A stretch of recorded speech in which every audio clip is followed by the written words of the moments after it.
Since I forgot to mention this, happy Black History Month.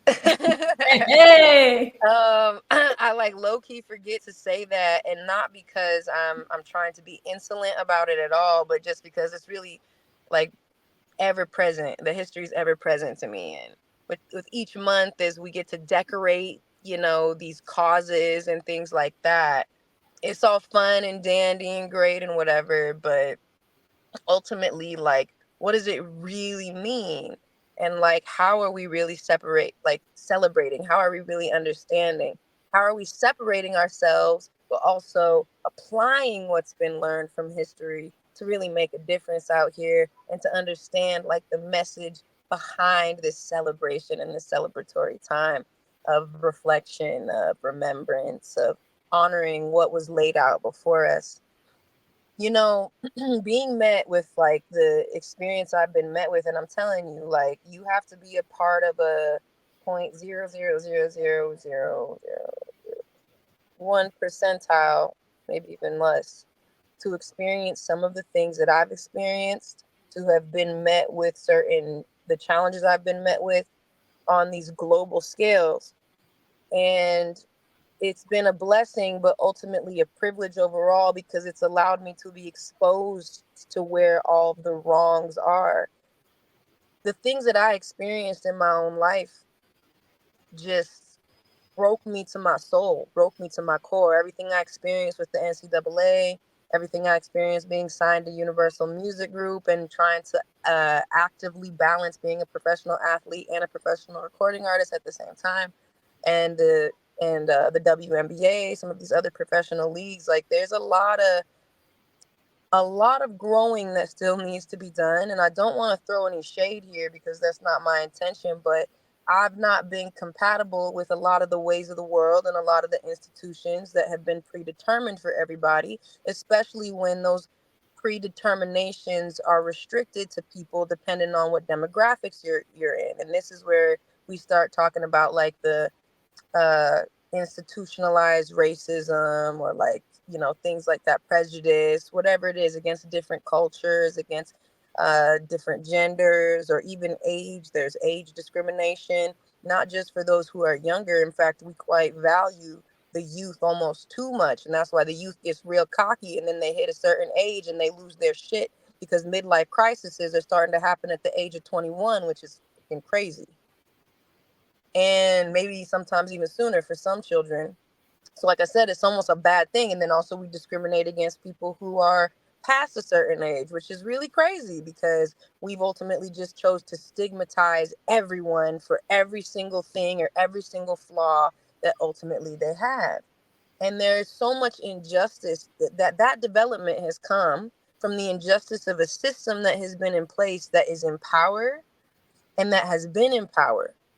Ultimately, our system is still a reflection of what, like, the first organized human economics was, which was slavery.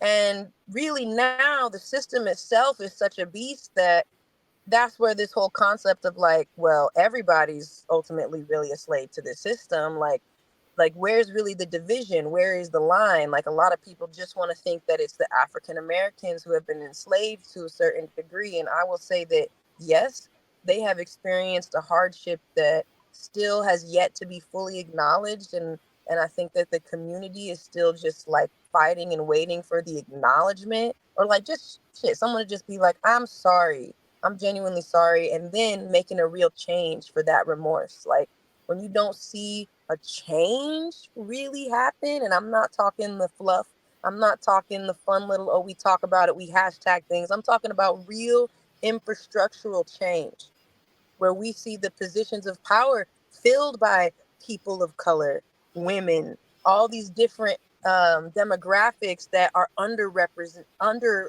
represented. Because really, when you don't have representation in these spaces, you're not going to be catered to or cared for or considered in the demographics that you fall in, that the system has essentially enslaved us to. And like I said, there is so much wrong. There are communities that are still third world and blighted within America. within our very own country, on our very own turf. And we just choose to outcast them and to pretty much tell them, like, you're the problem, figure it out, as opposed to understanding how they got there and why, and where that fault also lies on our regimes. And for me, I've seen it affect the people I love outside of just me.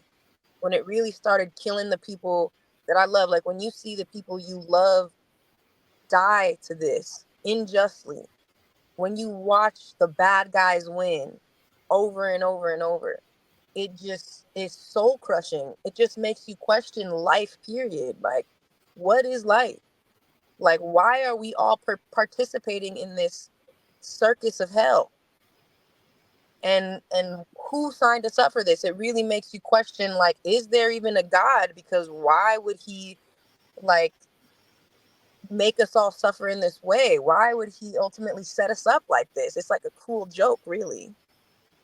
But ultimately, I found there was purpose in it all. And again, it really just came down to perspective. That's why I'll call myself a perspective doctor, because it came down to the perspective. So I just started seeing things as opportunities.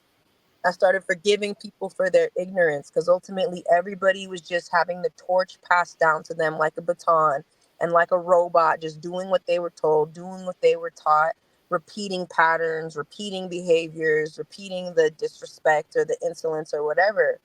I've always been a baby genius. Like, aside from sports, aside from the arts, aside from even my activism, it was always my intelligence that was off the chart. That was something that I really could never hide, but had to start to learn to hide, because it actually really made me a target in more ways than just my aesthetics and my talent.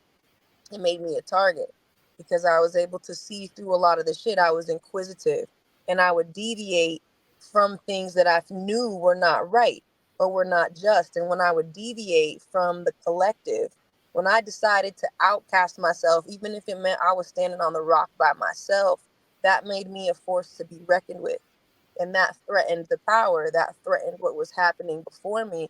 And it meant that change was coming. And some people didn't want change.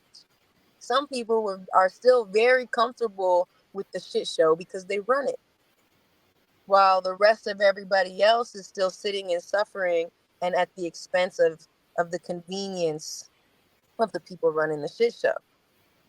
And for me, I was like, F all of this. I will die for these causes. I will die, because we're already dying. We're already getting killed. Like, there's certain things that the math and the science of life tells us are inevitable for us.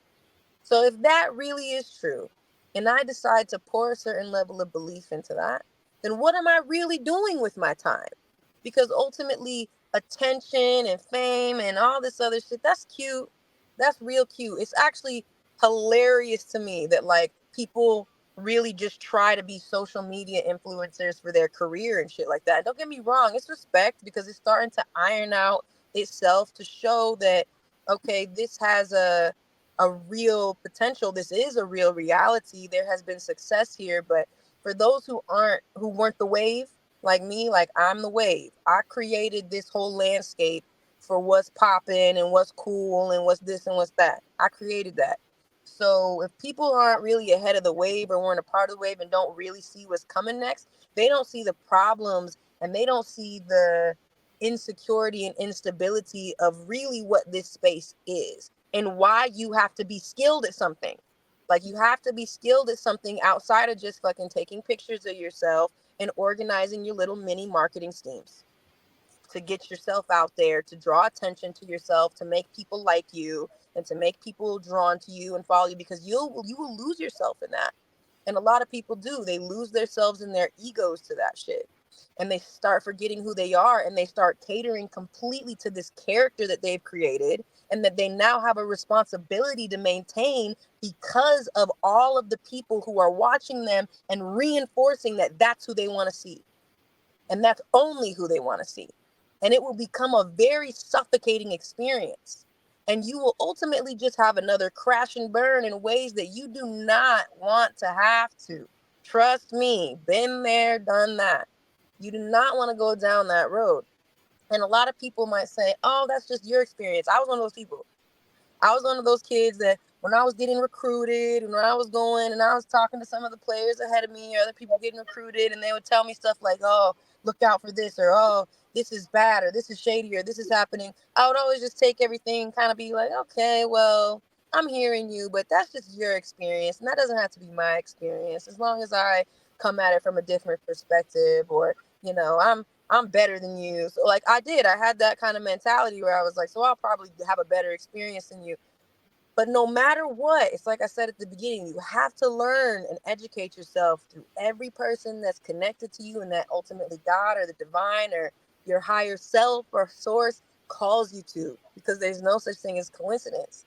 And really, if you really are a genius, if you're smart, if you got wisdom because you've learned lessons and you've applied, it means that you didn't just learn it from yourself, you also learned from others, and you were willing to listen and to put truth and faith into whatever it was that was being spoken unto you, so that you could learn a lesson without actually actively having to experience the downfalls of what comes with that lesson in your own particular life. Trust me, there's a whole lot of traps that we can all avoid if we just listen to the people ahead of us who already had to get caught up in the trap, who already went through, who were already in the web. But again, there's like this ego today. There's this ego and there's this entitlement from the culture coming up today. And there's some really talented ones in that top percentile who are very skilled.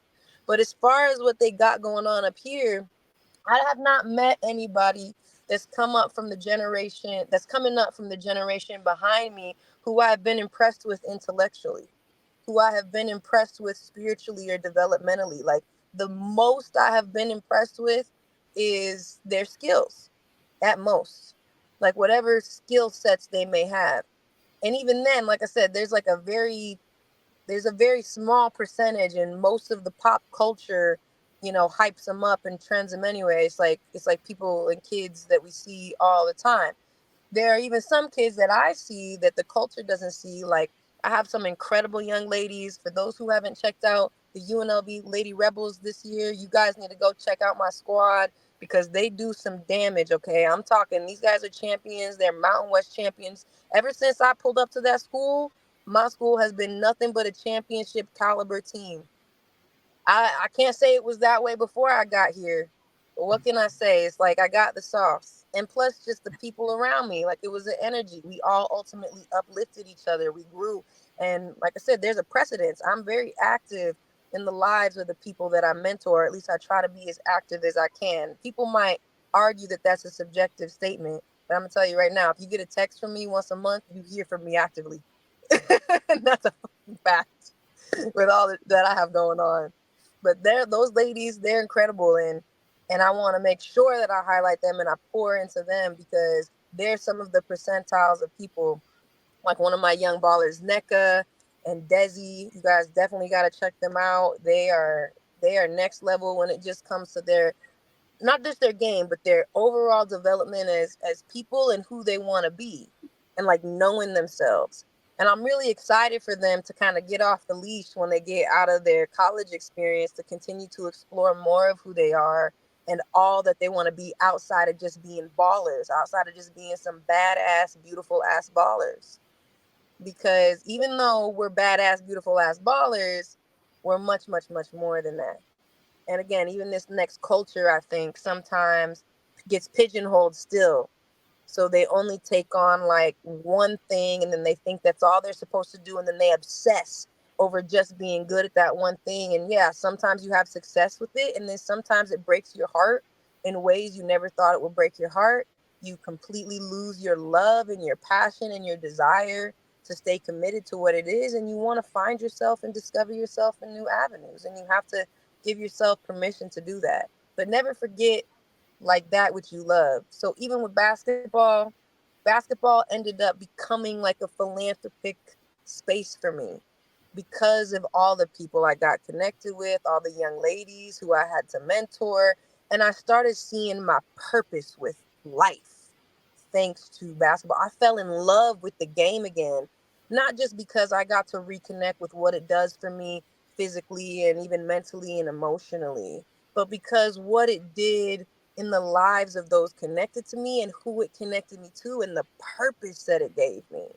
The purpose, the impact that it gave me, the doors that it opened up for me in order to make the impact that I needed to make. Even right here, right now, this game has connected us right here, right now to do this kind of work that I feel like I just always kind of do. It's become a part of my personality. I don't even know if I fully consider it like activism anymore. Although when it comes to the really powerful, really serious social causes and injustices, I'm definitely right there in the mix trying to figure out where do I stand if we have to draw a line in the sand. And I'm always going to stand, uh, I'm always going to stand 2 feet in with whatever side it is that I ultimately jump on, because that's just how it goes. And sometimes, yeah, there are multiple spaces and communities that I support and that I stand behind, and it's hard for other people to wrap their head around, well, how can you support this community if you also support this community? But really, when you understand who I am as a person, you know that I'm ultimately about peace, and I'm ultimately about the overall wellness of humankind, and everybody getting to live in that privilege, everybody getting to experience that at some point in their life, and fairness and equality. And what does that look like? And the only way that we can figure out what that looks like is when we sit back and we see where the deficits are. And when we see where things are wrong, where we see there's underrepresentation, where we see there's underdevelopment. And that is a part of the cause of the underrepresentation, because certain people, they don't have the economics, they don't have the opportunities. So they're not going to be able to compete at these next levels with the people who are invested in from that space of privilege on every level. And for me, I'm just like, I'm sick of that shit. I'm ready for a difference to truly be made. People think that, again, because social media and that whole world hypes up that there's been so much more social movement and infrastructural change than there really has been. And there hasn't been quite as much movement as I think that we want to believe there has been, although there has been movement and there has been strides. But I personally think that we still have quite a long way to go before we start seeing what I would consider equality and justice for all.